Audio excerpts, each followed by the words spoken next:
Yun mga tol, maraming salamat mga tol, at nakaligtas ako sa kamay ng mga bandido. Paki-share po sa aking mga kasamahan. Nakatakas ako.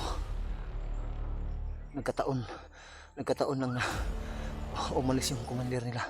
Tapos yung mga ibang kasamahan niya ay nakapwesto doon sa area namin para magbantay sila.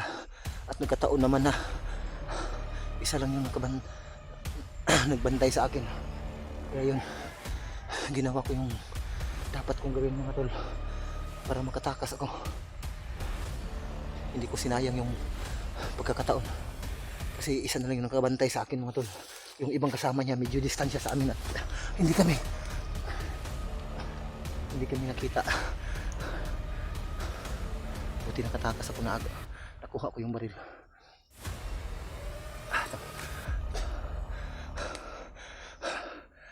Doon na sila nakahalata sa akin, yung medyo distansya na ako sa kanila. Sumisigaw yung ibang kasama nila at pinapaulanan ako ng bala ng ilang beses. Buti hindi ako tinamaan, pero muntik na akong tinamaan mga tol. Buti na lang nakailag ako. Una yun, banda kayo sa akin, gaganti ako. Basta ngayon kailangan ko muna magpahinga mga tol, kasi nauubos yung lakas ko. Pag manumbalik na yung lakas ko mga tol, saka na ako lulusob. Gaganti ako sa kanila. Yung ginawa nila sa akin, ipapalasap ko sa kanila yung ginagawa nila sa akin, yung dinananas ko.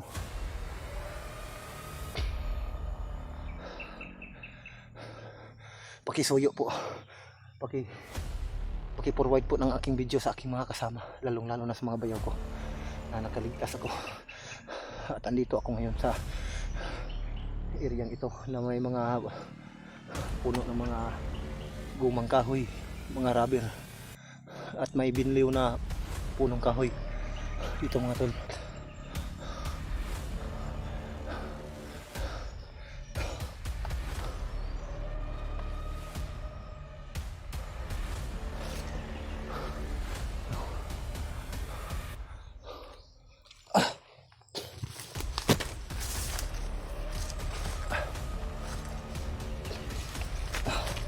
Grabe. Kailangan ko talaga magpahinga mga tol. Nahihilo ako mga tol. Grabe. Buti na lang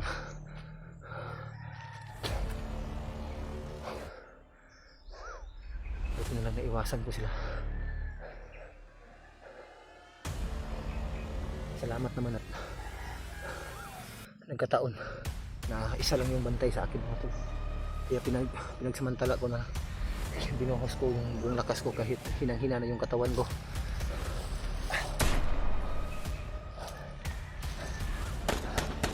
Nagpaputok man dito sa itaas mga tol. Nagpaputok sila. Maraming busy sila nagpaputok.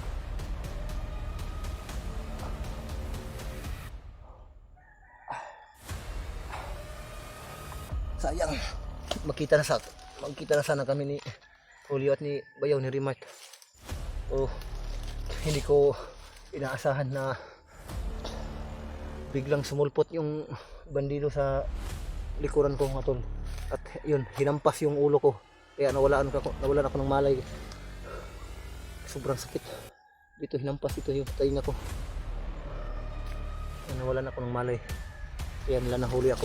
Pero kung hindi na sana ako nahampas ng kahoy dito sa may tahinga ko, hindi sana ako mahuli nila. So yun naman talaga yung buhay mga tol. Minsan binubuinas tayo, minsan minamalas din tayo. Kaya kahit gaano tayo mag-ingat, kahit triplihin pa natin yung pag-iingat natin mga tol, kung aabutin tayo ng malas, wala tayong magawa. Pero nagsikapan ko naman, matagal ko namang matagal ko nang pinag-isipan na kailangan makawala talaga ako sa mga kamay nila bago ako makarating doon kay Commander Bagnot.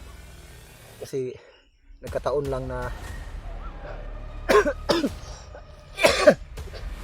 yung commander ang nakahuli sa akin na si Ruel. Nagkataon lang na inuutosan ni Commander Bagnot na salubungin yung mga bagong recruit. At yung 5 bantay sa akin, yung 4 ay nakamasi doon sa ibaba ng bundok na pinalalagyan ko. At sakto naman mga tol na isa lang yung nakabantay sa akin. Hindi niya alam na nag-iipon lang ako ng lakas. Akala niya siguro wala na akong natirang lakas mga tol. Nag-iipon lang ako ng lakas mga tol. Kahit binugbog niya ako, tinitiis ko lang para makaipon ako ng lakas. Kaya nun, insakto na malayo yung mga kasama niya. Medyo distansya sa amin. Kaya hindi ko na sinayang yung pagkakataon mga tol. Ibinigay ko yung buong lakas ko para makatakas ako. Pas lang ko yung bantay sa akin mga tol.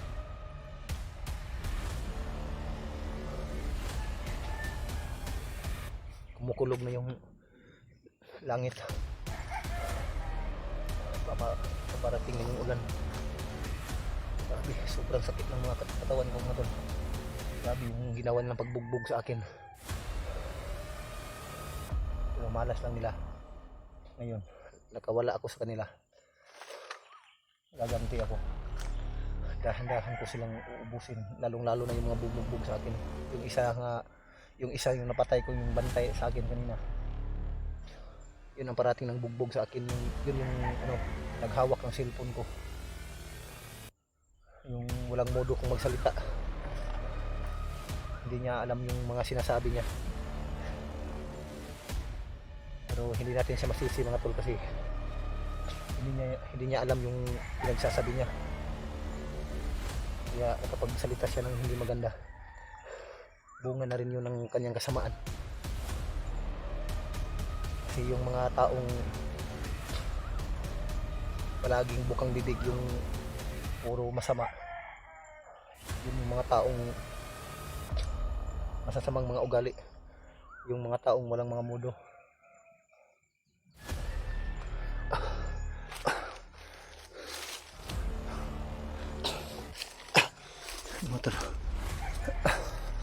Medyo hilop, medyo nahihilo pa ako, pero pagsikapan ko na magkaalis ako dito.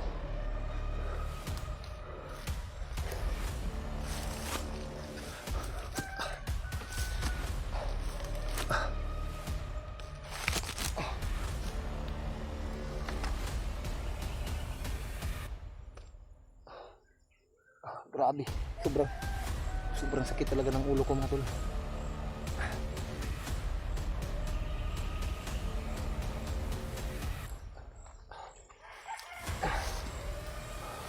Grabe, ang lakas ng pagpalo nun.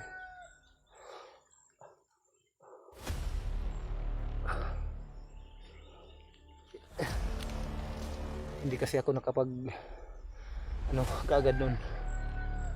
Hindi ko na malayan yung may bigla palang sumulpot na bandido sa likuran ko at pinalo ako, hinampas ako ng sanga ng kahoy. Sobrang sakit nun kasi hindi ko kasi namalayan yun mga tol. Kasi yung nasa isipan ko, sobrang excited na ako nung time na yun, na doon magtagpo kami ni Remart, yung bayaw ko, at si Julio. Sa sobrang excited ko siguro, hindi ko na namalayan yung pag-secure sa paligid ko. Hindi ko alam na malapit lang pala yung bandido, pero pagpasok ko nun, hindi ko naman nakita. Wala naman akong napansin na may bandido pala doon. Nagulat na lang ako, biglang hinampas ako. Tapos pinagtulungan nila ako. Hindi ko alam kung saan ang galing yung mga bandidong yun.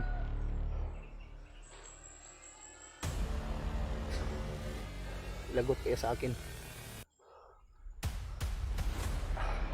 Grabe, sobrang sakit talaga ng ulo ko mga tol.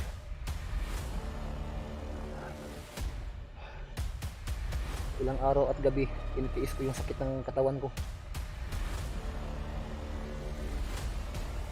Halos bibigay na ako nun, pero hindi pa rin ako nawala ng pag-asa mga tol. Pinilit ko talaga, lumaban ako. Hindi naman ako papayag na sa ganung paraan na lang ay doon matatapos yung buhay ko.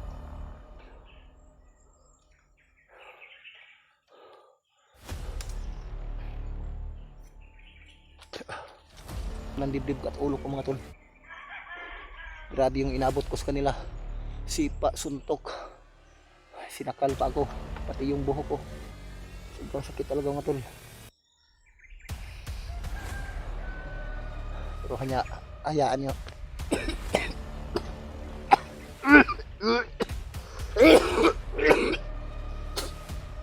Yung pinagagawa nila sa akin, yun din yung dadanasin nila. Hindi ako papayag na hindi ako makaganti sa kanila. Kung ano yung binibigay nila sa akin, yun din ibigay ko sa kanila. Pinipilit ko namang lumaban, pero wala akong magawa. Nanghihina yung katawan ko. Napakalakas ng orasyon ni Commander Ruel. Pero pag bawat segundo na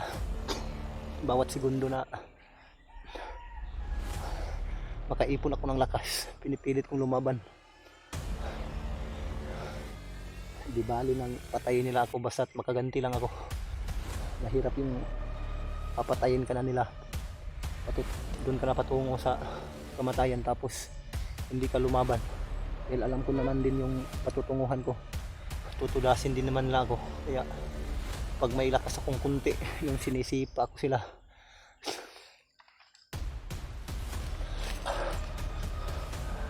Mga tol, patuloy tayo mga tol hanggat sa mahanap ko yung mga kasama ko, yung bayaw ko.